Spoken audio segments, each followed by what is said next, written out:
안녕하세요. 저는 가정의학과 전문의 김태훈입니다. 오늘은 조금 특별한 이야기를 나누고 싶습니다. 진료실에서 어르신들을 만나며 저는 자주 이런 고백을 듣습니다. 선생님, 제가 왜 그 말을 했는지 모르겠어요. 괜히 다 이야기해버렸어요.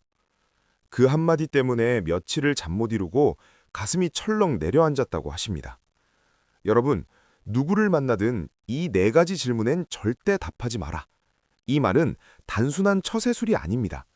이것은 행복한 노후를 지키는 최소한의 경계이며 인생 철학의 핵심입니다. 특히 행복한 노후를 꿈꾸는 분들이라면 반드시 마음에 새겨야 할 원칙입니다. 우리는 어릴 때부터 배웠습니다. 누가 물으면 성실히 답하라, 솔직하라, 숨기지 마라. 우리 세대는 그게 정직이고 따뜻함이라고 믿었습니다. 그런데 세상은 그 따뜻함을 반드시 따뜻하게 돌려주지 않습니다. 어떤 질문은 진짜 관심이 아니라 분류와 평가를 위한 질문이기 때문입니다. 저는 외래에서 이런 장면을 자주 봅니다. 한 분은 모임에서 연금 이야기를 했다가 관계가 묘하게 달라졌다고 하셨습니다. 또 다른 분은 자식 자랑을 했다가 나중에 그 말이 부메랑처럼 돌아와 마음에 상처를 입었습니다. 그분들이 공통으로 하신 말이 있습니다. 차라리 말하지 말 걸 그랬어요. 그래서 오늘 저는 단도직입적으로 말씀드리겠습니다. 누구를 만나든 아무리 분위기가 좋아도 행복한 노후를 지키고 싶다면 이 네 가지 질문에는 절대 깊게 답하지 마십시오. 대답하지 않는 것은 거짓말이 아닙니다. 그것은 나를 지키는 인생 철학입니다. 첫 번째는 돈에 대한 질문입니다. 연금 얼마 받으세요? 요즘 형편 어떠세요? 집값 좀 올랐어요? 이런 질문은 겉으로는 안부 같지만 사실은 사람을 숫자로 요약하는 질문입니다. 숫자는 단순한 정보가 아닙니다. 숫자는 사람을 계급으로 나누는 도구가 됩니다. 여러분이 한 달에 80만 원 받아요 라고 말하는 순간 여러분은 더 이상 한 사람의 인격이 아니라 연금 80만 원 받는 사람이 됩니다. 그때부터 관계는 미묘하게 바뀝니다. 누군가는 시기하고 누군가는 동정하고 누군가는 계산합니다. 행복한 노후는 돈의 많고 적음보다 돈이 관계를 흔들지 않는 상태에서 시작됩니다. 그래서 저는 늘 말씀드립니다. 구체적인 액수는 말하지 마십시오. 대신 이렇게만 답하십시오. 먹고 사는데 지장은 없습니다. 그리고 미소를 지으십시오. 이 한 문장은 거짓말이 아닙니다. 동시에 문을 닫는 문장입니다. 상대가 더 묻는다면 같은 말을 차분히 반복하십시오. 반복은 무례가 아닙니다. 반복은 경계입니다. 경계가 있는 사람은 함부로 대하기 어렵습니다. 그것이 행복한 노후를 위한 첫 번째 방패입니다. 두 번째는 자식과 가정사에 대한 질문입니다. 요즘 아들은 뭐해요? 딸은 잘 지내요? 며느리랑은 사이 괜찮아요? 겉으로는 가장 따뜻해 보이는 질문입니다. 그래서 더 위험합니다. 자식 이야기는 보통 두 방향으로 흐릅니다. 자랑이거나 하소연이거나. 그런데 두 방향 모두 인생 철학의 관점에서 보면 조심해야 할 길입니다. 자랑을 하면 비교가 시작됩니다. 비교는 시기를 낳고 시기는 관계를 갉아먹습니다. 하소연을 하면 동정이 시작됩니다. 동정은 결국 평가로 변합니다. 저 집은 문제가 많구나. 이런 낙인이 조용히 찍힙니다. 행복한 노후는 자식의 성공으로 완성되지 않습니다. 오히려 자식 이야기를 절제할 줄 아는 태도에서 품격이 생깁니다. 자식은 부모의 자랑거리도 하소연의 재료도 아닙니다. 지켜야 할 독립된 인격입니다. 그래서 이렇게 답하십시오.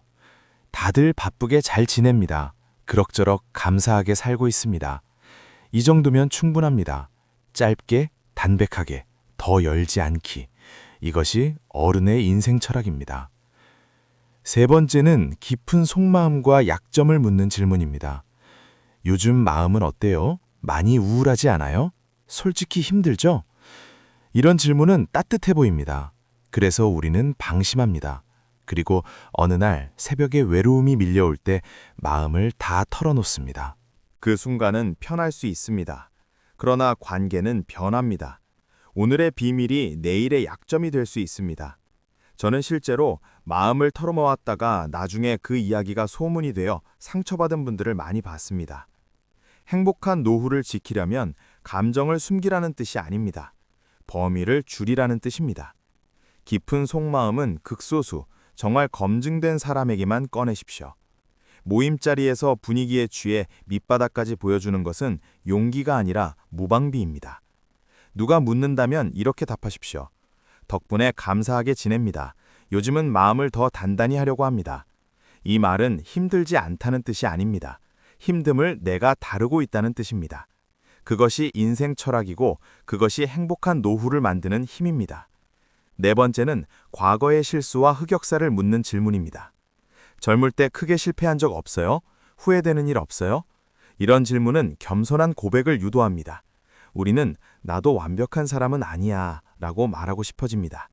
하지만 인간의 뇌는 부정적인 정보를 더 오래 기억합니다. 10가지 성실함보다 한 번의 치명적 실수가 더 강하게 남습니다. 여러분이 웃으며 말한 과거는 누군가의 기억 속에서 저 사람은 그런 사람이었지 라는 한 줄로 남습니다. 행복한 노후는 과거의 설명으로 지켜지지 않습니다. 현재의 태도로 지켜집니다. 과거를 묻는다면 이렇게 답하십시오. 다 지난 일입니다. 그 덕분에 많이 배웠습니다. 그리고 더 구체적으로 들어가지 마십시오. 설명은 문을 여는 행위입니다. 닫아야 할 문은 닫아야 합니다.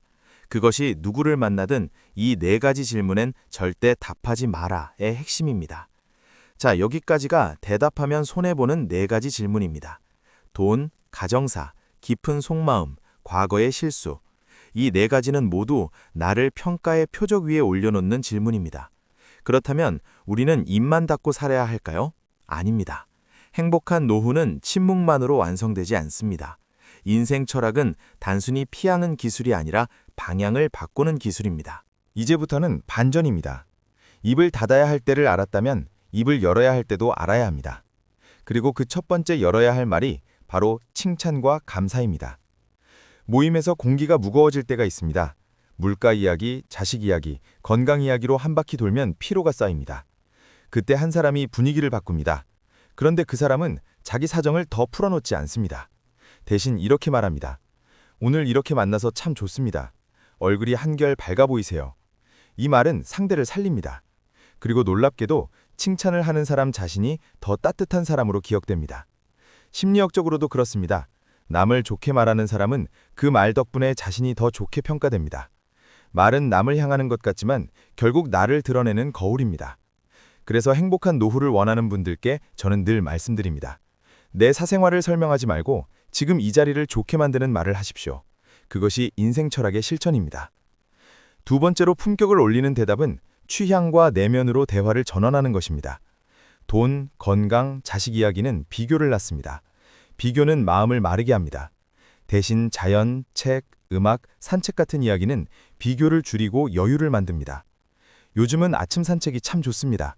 차 한 잔 마시며 음악 듣는 시간이 행복합니다. 책을 읽다 보니 마음이 차분해집니다. 이 말 속에는 숫자도 자랑도 평가도 없습니다. 대신 리듬이 있습니다. 삶의 중심이 밖이 아니라 안에 있다는 메시지입니다. 이런 대답은 사람을 다르게 보이게 합니다.